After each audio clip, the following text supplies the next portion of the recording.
Hey y'all, how are yousies? I'm back at the shoot 'em up mall again,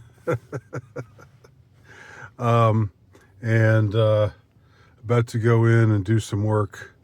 And I'm confident that no bullets will pierce my body, but we'll see. We'll just see about that. Uh, well, I just have to talk about the elephant in the room.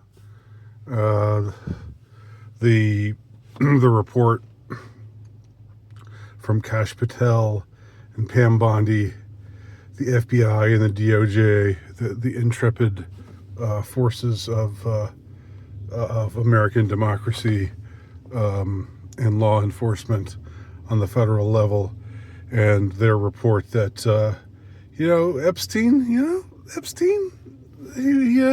was a bad guy, but he worked alone. He totally worked alone. There was no blackmailing going on with him. Um, he didn't have a client list. He wasn't,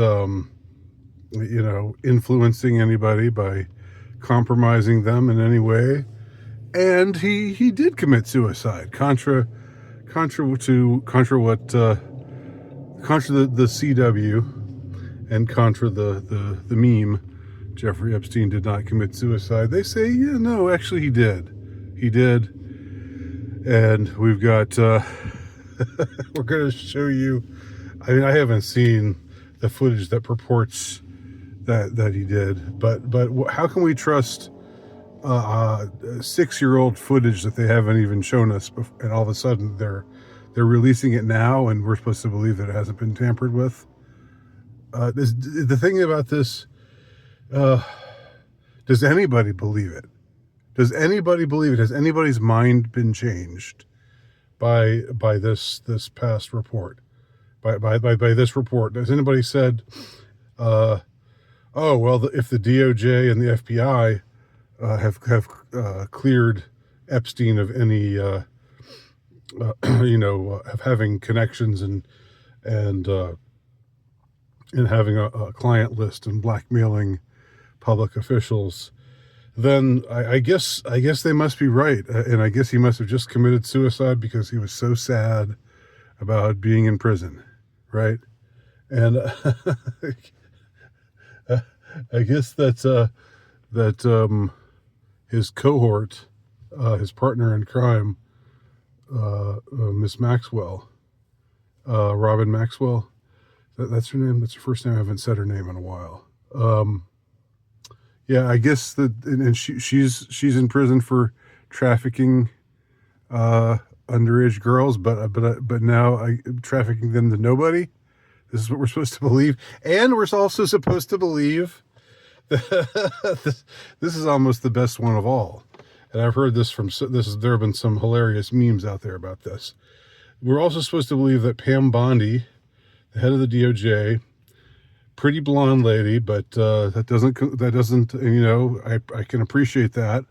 I can appreciate aesthetics being back in Washington D.C., whereas the former administration had a bunch of uglies and had a transvestite, a fat transvestite as the head of the Department of Health.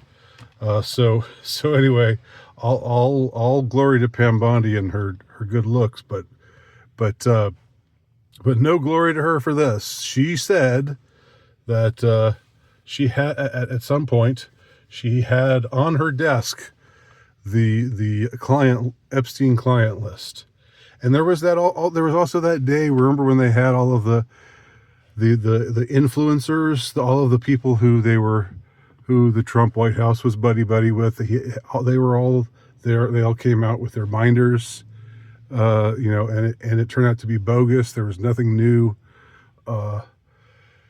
It was people who had flown Epstein's plane, but this was information that was old, that had been out there forever.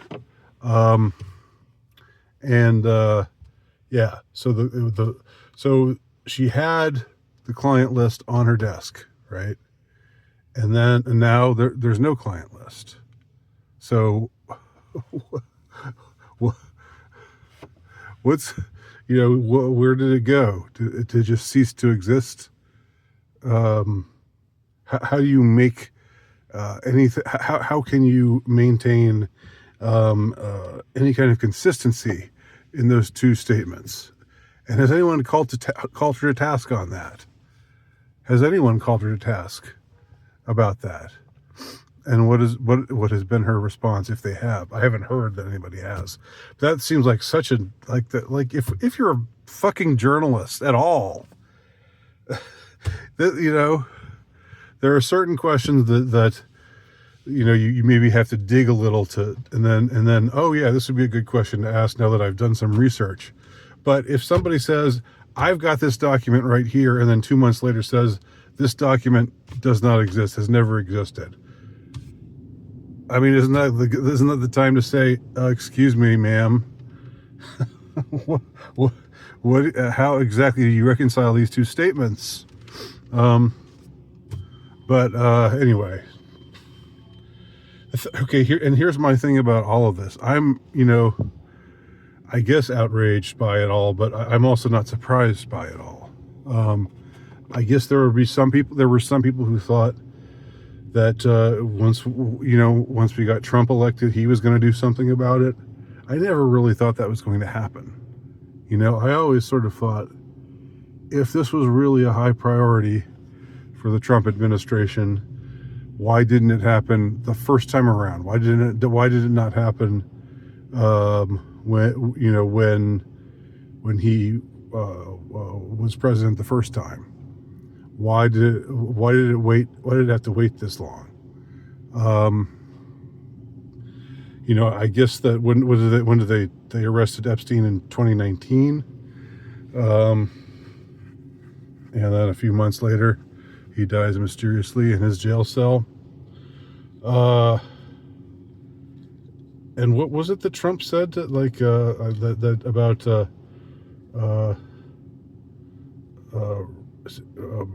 with Robin Maxwell, that I wish her well.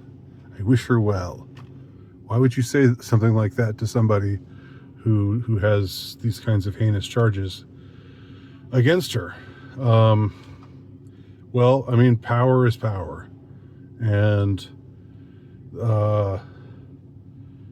this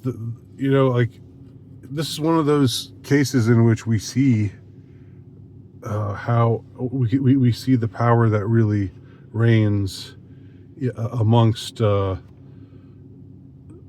top echelon of governmental figures, of power, of corporate figures, of people in the